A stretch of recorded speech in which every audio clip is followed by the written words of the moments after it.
అధికారే నిబంధనను బేఖరతు చేస్తే పరిస్థితి ఎలా ఉంటుందో రంగారెడ్డి జిల్లాలో జరిగిన ఈ ఘటన చెప్తోంది.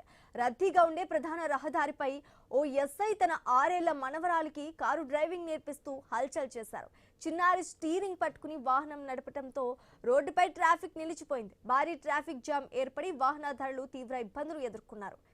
ఈ ఘటనను చూసిన స్థానికులు రద్దీ రోడ్డుపై చిన్నారితో డ్రైవింగ్ చేయించడం ఏమిటి అని ప్రశ్నించగా ఎస్ఐ ఆగ్రహం వ్యక్తం చేశారు. నా ఇష్టం, నన్ను ప్రశ్నించడానికి మీరెవరు అంటూ వారిపై దుబాయించినట్లుగా స్థానికులు ఆరోపిస్తున్నారు. ఈ ఘటనకు సంబంధించిన వీడియో సోషల్ మీడియాలో వైరల్ గా మారింది. చట్టాన్ని కాపాడాల్సిన పోలీసు అధికారే నిబంధనలను ఉల్లంఘించడంపై తీవ్ర విమర్శలు వ్యక్తమవుతున్నాయి.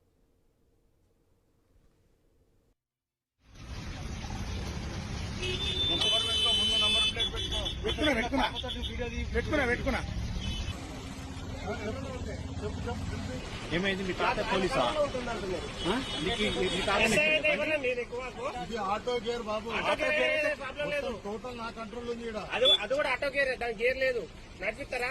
చిన్న పాపకు బండి నువ్వు అరే ఊరికే రోడ్డు నీ సొంతం కాదు. నీ సొంతం కాదు కదా, గ్రౌండ్ ఉంది కదా, గ్రౌండ్ లో కాదు, గ్రౌండ్ లో పోవాలి. ఇక్కడ పోవద్దు నువ్వు. ఇట్లా నువ్వు ఇట్లా డ్రైవింగ్ చేయొచ్చా? ఇట్లా ఒక కాలు అక్కడోటి ఇంకో కాలు పెట్టి, ఇది రోడ్డు నీ సొంతం కాదు. ఇది వేల మంది ప్రాణాలుంటాయి.